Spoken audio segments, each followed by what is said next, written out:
We got Nike, one of the largest brands in the world, to sponsor our first video on the Birthday Series YouTube channel. The crazy thing is, we'd never put out a piece of content before. Here's how we did it. Our first episode ended up being this ridiculous run from Montauk to Times Square. We had a 17-person production team, 20 runners, 21 brand sponsors, 131-mile run, 2 RVs. It was the craziest experience of our life. The first step to creating this episode was finding a creator to make a wish to participate with us. So we reached out to our friend Tyler Swartz, who had a crazy idea to run. We're gonna run a lot. We all agreed that if we were going to do a competition, we need to have a female counterpart with him. I'm Tyler. I'm Mallory. So we ended up reaching out to Mallory Kilmer, who ended up being the captain of one team while Tyler was the captain of the other. When Tyler and Mallory agreed that we were going to do a running competition, we knew that we needed running creators. Are we allowed to invite other people into this challenge? Yes. What are we doing? We're gonna need help. We're gonna need some help. Finally, we went from 6 people to 20 people. We just won $1 million! The more people we added, the angrier our producer got. The more brands that we let sponsor the event, the angrier our producer got. I've literally have told you guys, like, I need you to do these to-do lists. And you're just like, I'm not saying that for fun. Oh, I get it.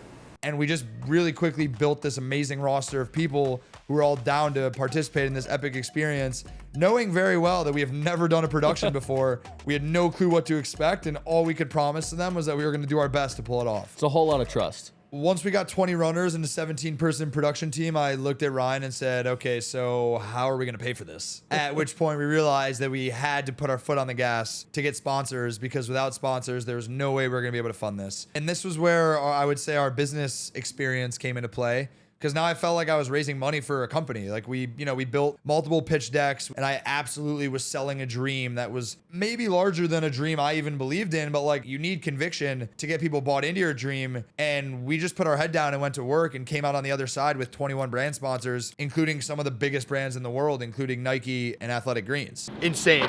The craziest brand sponsorship conversation of this entire journey was definitely how I got Nike to sponsor the run. We had another clothing brand that offered to give us money and apparel for all the runners to wear. We were fortunate enough to land a meeting with Nike. I got on the phone with Nike, gave her the pitch, and she looked at me and she said, we're happy to give you guys apparel for all the runners to run in. And I looked at her and I said, respectfully, we have another brand that offered us money and apparel because this is bootstrapped, but you guys need to match the sponsorship dollars that this other brand is going to offer us. And she looked at me and she said, what's the other brand? So I said to her, unfortunately, I don't feel comfortable sharing the brand name, but again, we would love to work with you guys. She said, okay, great. Let me talk to my team. We'll get back to you by the end of the day today. I said, okay, sounds good. 12 minutes later, she sent me this email. One of the coolest moments in my life. I just think it's funny that once we actually got the money, now you got to go spend that money and put it to work to make this happen. So part of that is like the insane trips we took to go rent RVs, picking them up from different states. I have no clue how to drive an RV. I have no idea what I'm doing. No clue. Boys, it's been a pleasure knowing you. It's a me, Mario. And then going out to pick up electric bikes and trying to throw electric bikes in an Uber. Take a look. I just think the whole experience of running around, collecting these things we needed was just as insane logistically as anything else we were doing. Yeah, because we got home to the apartment with the e-bikes and there were 90 cases of liquid death in the hallway and a bunch of Huron product. Then we had to go through it all and organize it and put together all the runner bags.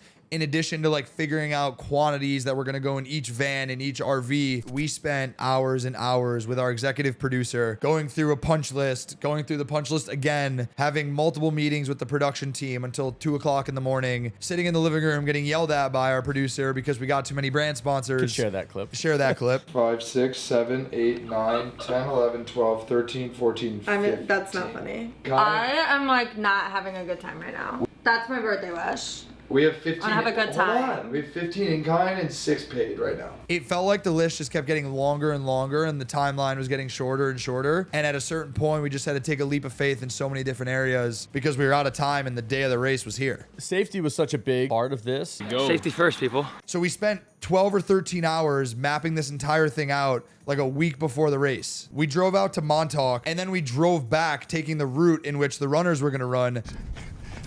We'll see you in Times Square, baby! The entire route had a bike lane, which meant that the runners could be safe on the side with a bike trailing behind them with a trail car in addition to the bike in the middle of the night. The night before the race, we gathered one last time. We brought the entire production team together and we brought Tyler and Mallory into the production meeting as the captains of the two teams. I just want to thank you from the bottom of my heart. I don't know why you're here. We're all putting our brains together and creating this experience. This is awesome, so thank you. Like, it's really cool, and I appreciate it.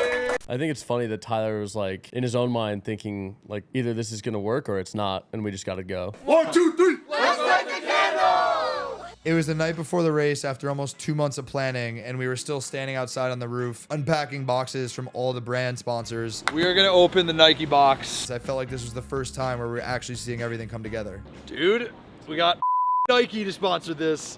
It was an epic race, and the fact that 2 teams of 10 runners ended in Times Square, finishing within 20 seconds of each other, over 131 miles, is almost statistically impossible. And to end the race with a billboard in Times Square was iconic. Despite looking like zombies, we took photos on the red steps in front of the billboards. Times Square billboard. Talk about bucket list, dude. What? I think I know them. I think I know them. When we finished the photos, we got in a third car crash in a taxi on the way home. Yo. That's wild. Nothing company. Yeah. We got a billboard at Times Square and then a car accident. It's like the most iconic ever. Have a good one.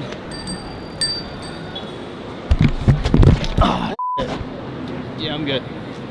Once the race was over and the day finally came to an end, In my wildest dreams, I never thought it was going to turn into what it did, but each and every one of you made it like a unique experience for a multitude of reasons. Thank you. we spent the next month editing hundreds of hours of content. The video took so much longer than I expected. We had to make sense of all the footage, organize it, storyboard it, put it together to tell a story. The night before the launch party, our editor flew in from Mexico. We were still editing late into the night. Hi guys.